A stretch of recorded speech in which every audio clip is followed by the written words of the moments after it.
Hello trainees, myself Firoz Khan, lecturer biology, diet Pratapgarh. जैसे कि last lecture में 4th semester के स्टूडेंट से जैव विकास के बारे में बात हो रही थी, जो कि आपके साइंस में पहला टॉपिक है। वहाँ पर हम लोग बात किए थे कि जैव विकास क्या होता है और जैव विकास क्यों हुआ और जैव विकास के क्या क्या प्रमाण होते हैं।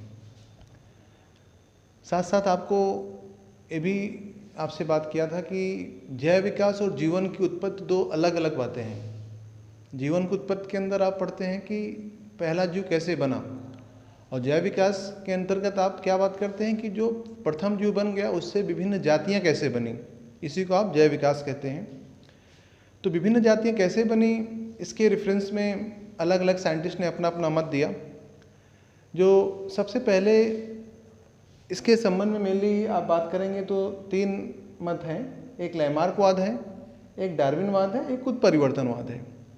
लेकिन ये तीनों मत कहीं ना कहीं पूरी तरह से करेक्ट नहीं रहते, और इसी डार्विनवाद को थोड़ा सा परिवर्तित करके आधुनिक मत या मॉडर्न कॉन्सेप्ट दिया गया है।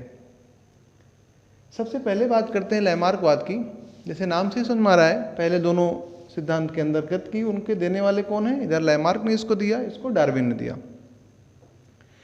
लैमार्कवाद की बात करते हैं तो लैमार्क ने जैव विकास कैसे हुआ इसको बताने के लिए अपनी एक पुस्तक लिखी, उसका नाम था फिलोसफिक जूलॉजी।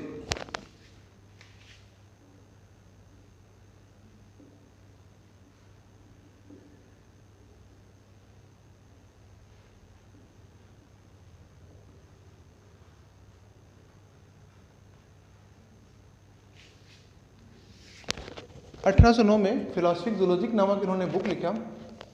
इस बुक में लैमार्क ने अंगों के प्रयोग और अनुप्रयोग का सिद्धांत दिया, और जिसके अंतर्गत उन्होंने बताया कि एक्चुअली नई जातियों का विकास इसलिए होता है क्योंकि वातावरणीय परिस्थितियां बदलती रहती हैं।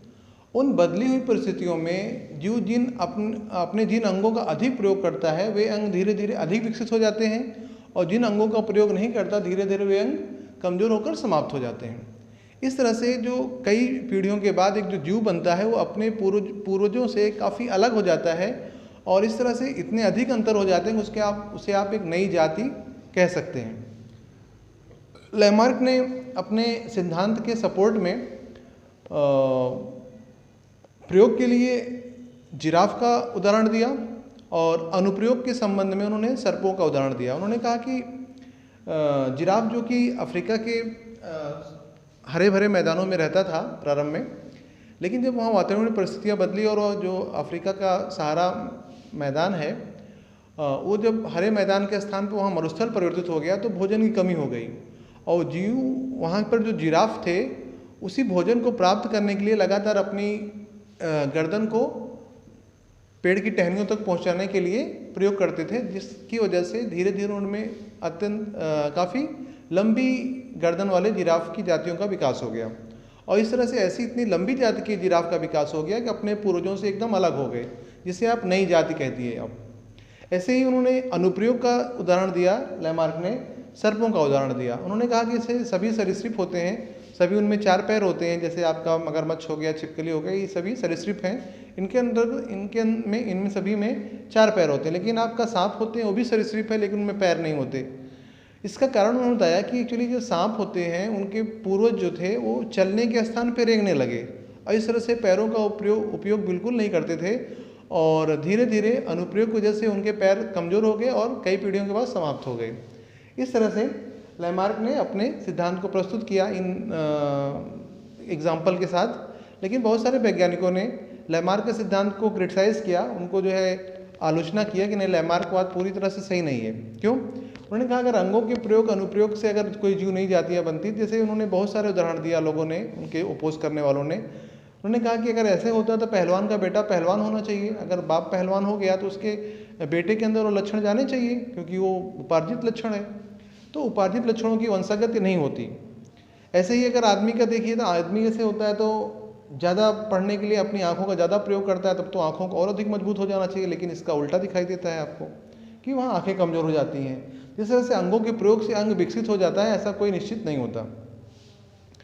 इस तरह से कई उनके विरोध में कई बातें हैं जिसकी वजह से लैमार्कवाद को गलत सिद्ध कर दिया गया। फिर लैमार्कवाद के देने के एग्जैक्टली 50 साल के बाद डार्विन ने एक अपना सिद्धांत दिया और उसके लिए उन्होंने एक बुक लिखा, उसका नाम है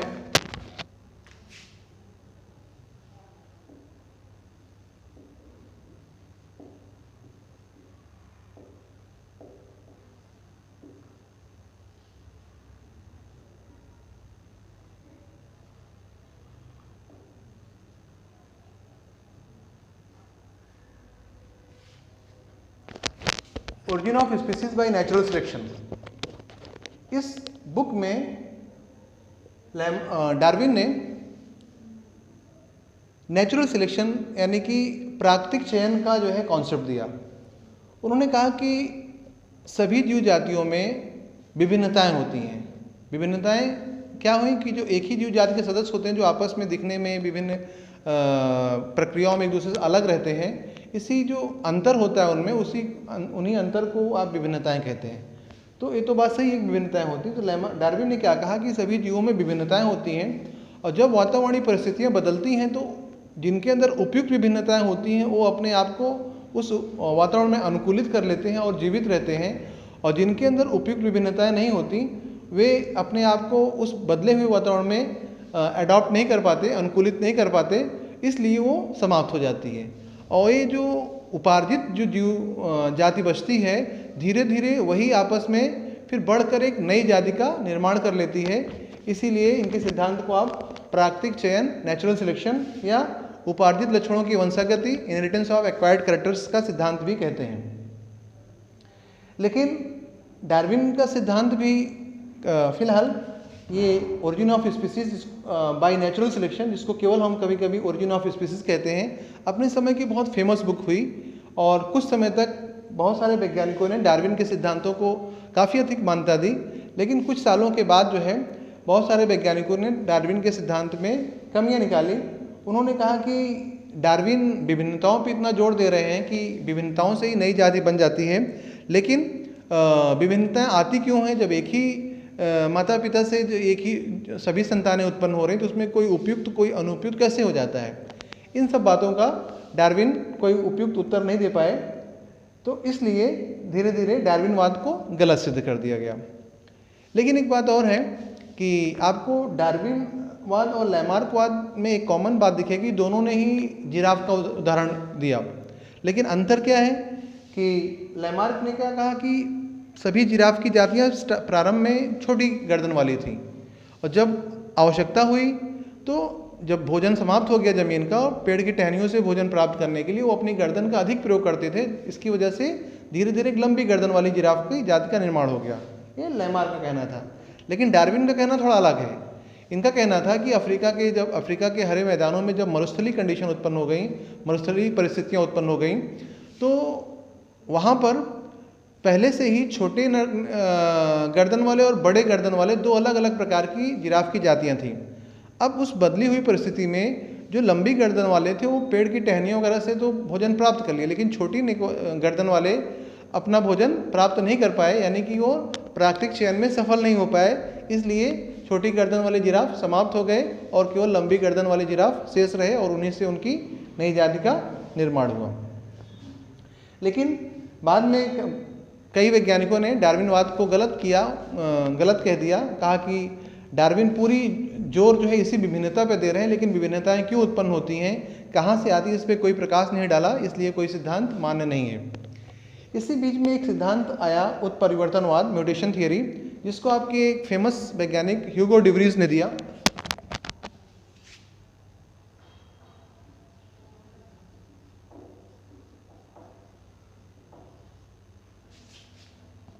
उन्होंने कहा कि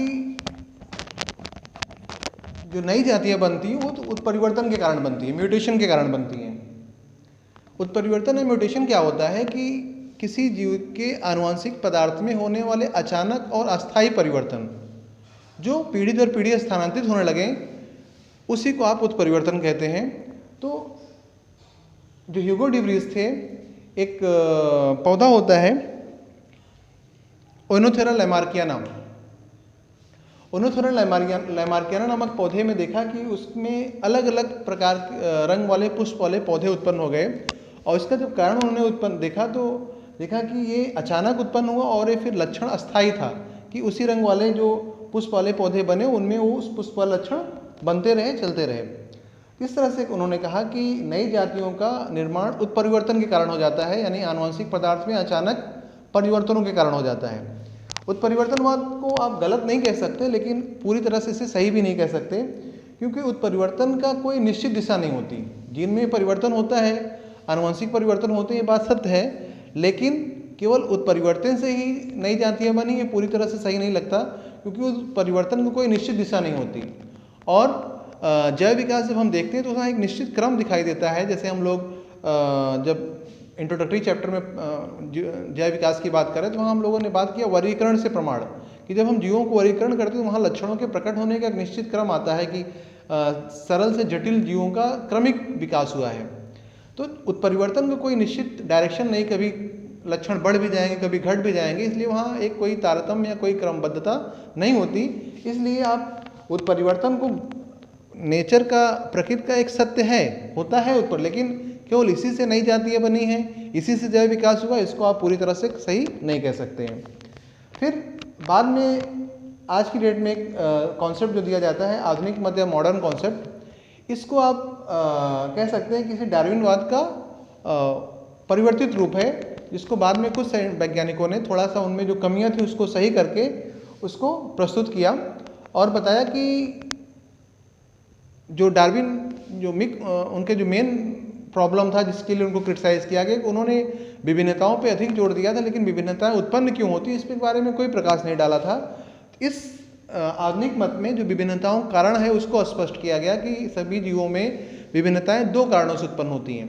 एक तो उत्परिवर्तन के कारण, जो ये पहले ही बात हुई अभी कि कभी कभी अचानक आनुवंशिक पदार्थ में परिवर्तन हो जाता है, इस कारण भी विभिन्नताएं उत्पन्न होती हैं। साथ साथ एक रेगुलर चलने वाली प्रक्रिया होती है जीन विनिमय, जीन रिकॉम्बिनेशन, जो कि आपके युग्मकों के निर्माण के समय गैमेट फॉर्मेशन के टाइम मियोसिस डिवीजन जब होता है, अर्धसूत्री विभाजन होता है, उस समय जो समजात गुणसूत्र होते हैं उनके बीच में खंडों का आदान प्रदान होता है। इस कारण एक नया गुणसूत्र का क्रम बन जाता है और जो जीव बनता है वो अपने पूर्वजों से कुछ न कुछ भिन्न रहता है। और जब विभिन्नताएं उत्पन्न हो जाती हैं तो जिनके अंदर उपयुक्त विभिन्नताएं होती हैं वातावरण की आवश्यकता के अनुसार, वैसे उपयुक्त विभिन्नताओं वाले जीव आगे नेचर में उनका सिलेक्शन हो जाता है और फिर रिप्रोडक्टिवली आइसोलेट हो जाते हैं, उन आपस में जरण करने लगते हैं, धीरे धीरे एक नई जाति का निर्माण कर देते हैं। इस तरह से आधुनिक मत में डार्विनवाद को थोड़ा सा उनकी कमियों को एक्सप्लेन करके उसी को मॉडिफाइड रूप में दिया गया है। Okay, thank you.